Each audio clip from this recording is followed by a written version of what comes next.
Ron Bill, I have in front of me a Civic History of Harlow Council 1955 to 1985. What motivated you to write the book?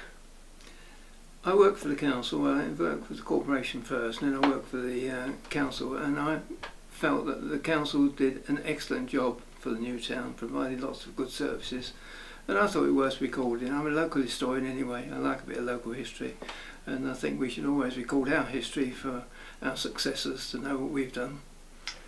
So when did you start? I guess if I said, when did you start researching the book, would you say, well, 1955 in some ways? No, it was later than that. When did I start researching? That's a good question. And that's okay, I can do that question again. How long did it take you from start to completion to complete the book? It took me just over 10 years to research it and write it. Did you enjoy doing it? And if so, what did you enjoy most? Well, it was immensely enjoyable. And of course, to start with, you have to go back to the council records. I actually went back and had a look at the 1894 parish council. I thought it was a good starting place. And they had the same problems as the council had in the 50s, 60s, 70s, 80s and 2000 recently, so-called travellers. In 1894, in the parish council minutes, there was a complaint about travellers on the common. If we take you a little bit back before 1955 and the advent of the discussion regarding Harlow Newtown, it wasn't universally welcomed, was it? No, it wasn't. And in July 1946, Liam Manning, who was the MP and was pressing the Newtown's bill in Parliament, it was being debated, the third reading I think was that month, and she addressed a meeting in Old Harlow, and there was a torchlight procession of people opposed to the new town, and apparently I'm told it was a very rowdy meeting. Do you know if the people gave their reasons? They just felt, they were a nice little country community and didn't want all these Londoners, as somebody at the meeting said. Isn't history fascinating? But it was built, as we know. Can I just add to that, many years later, when I was working for the council, we established a day centre in Old Harlow called the Iron Bevan Centre, and we had a memories group, and I was very interested in the memories group, local history, and people recounting their own lives in Old Harlow, and some had been at the protest meeting, and some had been very vociferous protesters about the new town, and without exception they said to me, we've changed our minds, we've got a health centre, we've got a lovely school, we've got new shops, we've got bus services, and we realise now what benefits the new town has brought to the Old Harlow community. Do you think the town has changed? The new town? The whole, and that's a bit of a sweeping question after 1947 to 2017 or 2016. And I just wondered if you thought in any way it changed. It's changed in lots of ways. The moving spirit of the early Newtown pioneers is no longer. I don't think there's the same sense of community as there was in the early days. Everybody thought, well, we've been stuck out in the country with not many services, and we're all in this together.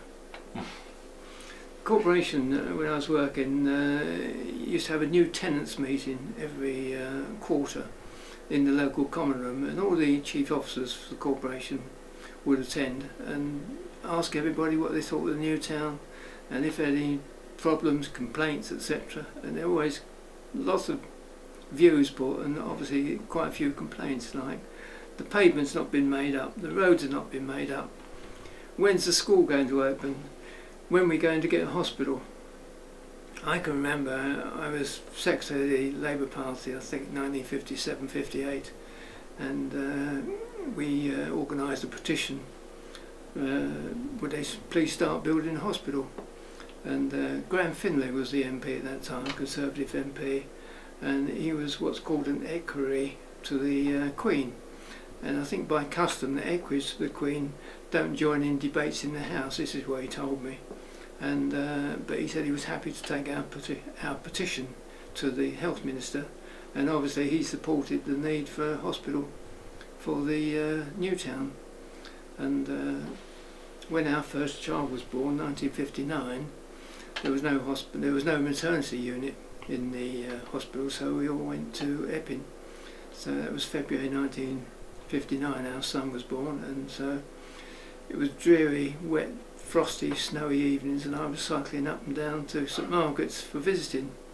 And one evening it was so bad, the weather, that I decided I couldn't cycle, so I went on the bus and came out St Margaret's after visiting time. Went across to the bus stop, thinking, are we going to have any buses? Pretty unlikely. And there were 4 or 5 of us new fathers all standing at the bus stop. A car pulls up and he said, "Anybody going to Harlow?" So we said, "Yeah, we all are." And he said, "We'll all get in." So I sat in the front seat and we're going off, which was then the old A11, down the Thornwood. And he's rattling along at a huge pace through this fog. And he said to me, he said, "Not my car." I said, "Oh no." He said, "No, he crashed mine last week, went through a hedge, turned it over." So I was very pleased to get the lift, but I was very pleased to get out of the car.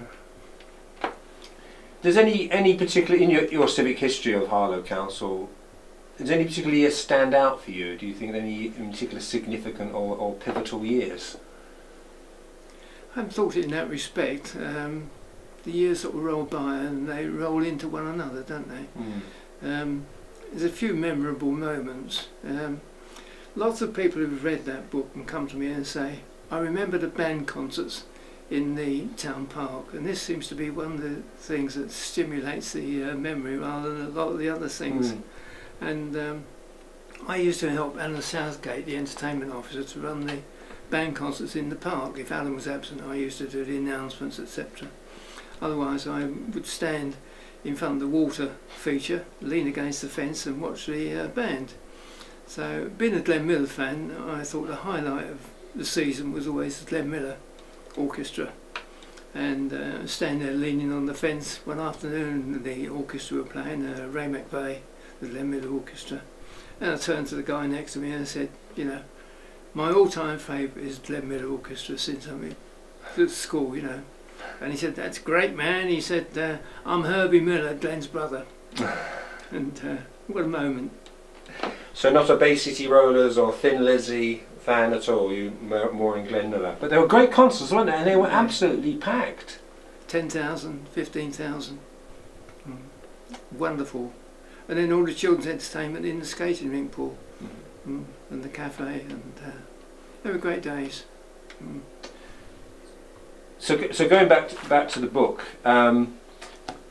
if somebody was actually criticising the book, they might say, is it a civic history of Harlow Council or is it a socialist history of Harlow Council? Definitely a civic history. Yeah. I made this from the beginning that it wasn't going to be a political history, although I'm now in my 65th year of Labour Party membership. I thought that it should absolutely be a non-party civic history, and that's what I set out. And I've said to all comers, the council and various councillors who've asked me about this, that every word in there comes from council records. When I started the book, I got in touch with the guy who was the head of the legal department, chief solicitor for the council, and said I'd like to borrow all the council minute books for that period. So he arranged to bring them round here, or wherever I lived at that time, and it was 30 books. And there's about, I think it's about 1,000 minutes in each annual council book. So I then went through, studied all the minutes, read all the minutes, and everything in the book is civic, from minutes and council reports. So if the council passed a resolution to say that they would support the engineering workers on their current strike, and Dave Sharp would lead the march around the town centre, that was in the minutes. So it's very political, but it's a civic history, and I can assure you everything in that book comes from council records, council reports. It's just one or two instances where I've said I felt this or I felt that, but I don't think that I've made any political comment as far as I can remember.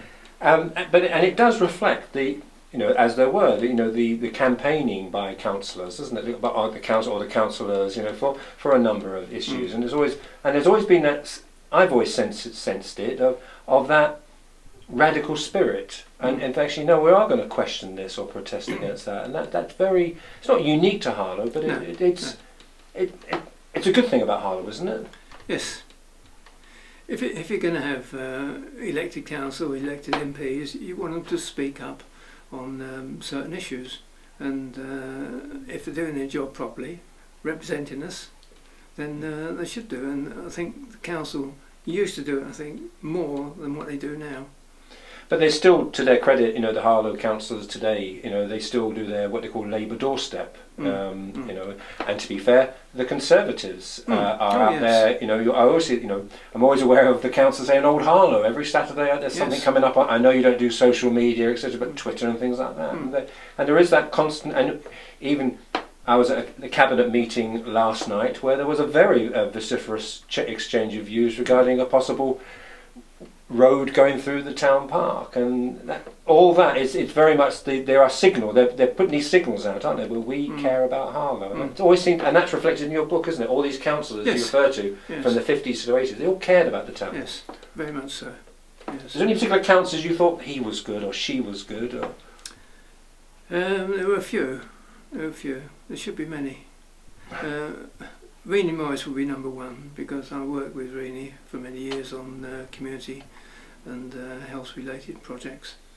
Don Anderson, Sonia Anderson was very good on the arts. Dick Roberts was very good, he was a teacher, so he always had a voice for education in the town. Dave Sharp, athletics man, so he always supported the sports provision. Who else comes to mind? Lots and lots of people. You mentioned sports provision, and it's reflected in your book. That was it felt like a golden period at some stage, like the 70s, and you say like the recreational football leagues. And I heard a fact, and I heard in the 70s, and I never checked it out, that there was almost the most football pitches per acre in Europe. No matter where you stood on a Sunday, you would hear these voices. But that was a credit to the feel of the town, wasn't it? Was that deliberately? Do you know if that was deliberately constructed? Or did it come the council just kept responding by opening new football pitches to demand, and there was a Harlow Recreational League, which of course Glenn Hoddle was in, and so was his brother, and one went on to fame and fortune, the other one didn't do so well. Carl, was it? Who was second Hoddle. Yeah. Okay, just stop and there. There were several other players that went on. There was a goalkeeper for Charlton, whose name escapes me. And, Jeff Wood. Jeff Wood, well done, yes. Yeah. It did produce quite a lot of footballers, and I do believe, sports and football we should be encouraging. And, so do you sometimes pass in the town, you pass by little green pockets that don't seem to be there anymore, and there are houses there, and does that upset you? Well, I'm against building on any green spaces, because I think we should stick closely to the Gibbard master plan. And Gibbard knew what he was doing. He was allocating green space and open spaces and keeping the woodlands like opposite here, and making provision for open spaces, and he saw it as essential. So what about, we seem to have veered into modern politics, but hey, let's go there for a second. So a lot of these planning applications that are up at the moment are all amassed on Harlow's border, isn't it? Is that something you would welcome or something you feel concerned about? Latin Priory, Sumners, Gilston, Gilden Way. Is Harlow being, is this sort of, do you see this as Harlow branching out or Harlow being invaded again? Well, I did some work with Dermot Byrne before he died last year. We were working on a paper about the London to Cambridge motorway, and we were looking at how development should take place on that axis. And we recognised, or we were saying in the paper that we recognise that Harlow's got to play its part, and a major part, in new housing. But we also felt that, contrary to the view of Epping, that the Latin Priory development, for example, should come in Harlow, and that Harlow North should come in Harlow, and it virtually makes Harlow not a garden town but a garden city. But it seems sensible to us, with all the building that needs to take place, jobs, that Harlow should Harlow should include those two features within the boundary. And of course Epping want it in their boundaries to get the council tax money, and North Herts have always been opposed to Harlow expanding. They don't like Harlow at all, as that guy said in the paper last week. The only good thing about Harlow is when you move away from it. Indeed, and we have contacted him for a comment, and he is yet to comment, but we may, as democracy befits, here on our little camera, might have a little visit to Much Haddon Parish Council. And as we are allowed to, yes, within rules film, maybe he'll say something about that at Much Haddon. Many years ago, when the road was being constructed from the station roundabout up to the 414, the council can only provide the lights, the sodium lighting, up as far as the Canal Bridge, which is the boundary between the two counties. And they said to Hertfordshire, we'd like the orange lights to go up as far as the roundabout. And Hertfordshire said, well, we're not paying for it. So Harlow Council had to get special permission from whatever government office was necessary to spend the money out of their district on the sodium lights up to the roundabout. And Hertfordshire has never liked Harlow, and no. I think it's an example of it. It's sad. And what about Essex? So what's the relationship with Essex County Council been like over the years? Up and down, and of course in the early days Essex used to 3 years for Labour and then 3 years for the Tories, but of course in many years now it's been a Tory council.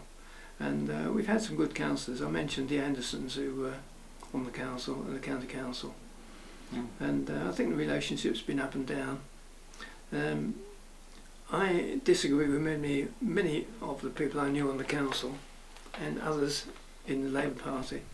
I think that there should be one council, all, what's it called, you tell me, Thurrock? Unitary borough. Unitary boroughs, because people do not understand. Every week you get people complaining about tripping over in Harlow on the pavements. They do not understand it's county council highways, because the county council highways took the agency back from Harlow Council some years ago.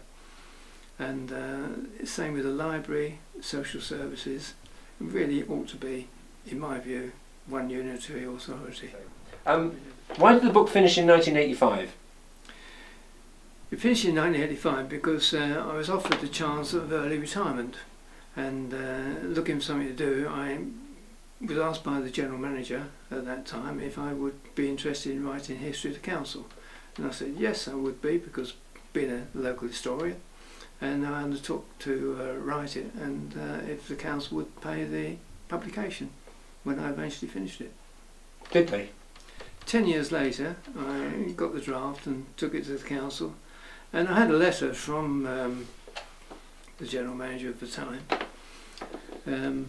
saying that they would pay the cost of it. When I eventually 10 years later went to the council, they said, sorry Ron, the 10 years, that's out of date now and we can't agree to pay for it. So I had to spend £6,000 printing myself, and I'm still about £1,600 light, but I think that was, as far as I'm concerned, it was money well contributed, and I'm delighted that I was able to put a bit of local history in place for my successors. May I ask, were they Labour councillors or Conservative councillors or Lib Dem councillors? At the time it was when I had a Conservative administration. Okay. But I would say that the two councillors I met I had known for years. They were not strangers. So do you think, and you've played your part, a considerable part, regarding preserving the memory of Harlow, and it's from a historical point of view and a civic point of view, and we really thank and respect you for that. Do you think Harlow is good at that in the whole of preserving its heritage and remembering its heritage? Yes, I think that what it's done in the terms of the museum service, another thing I was very closely involved in, I think I've done an excellent job, and we're trying to continue at the moment, and with local government cuts the museum's been affected, as are other services.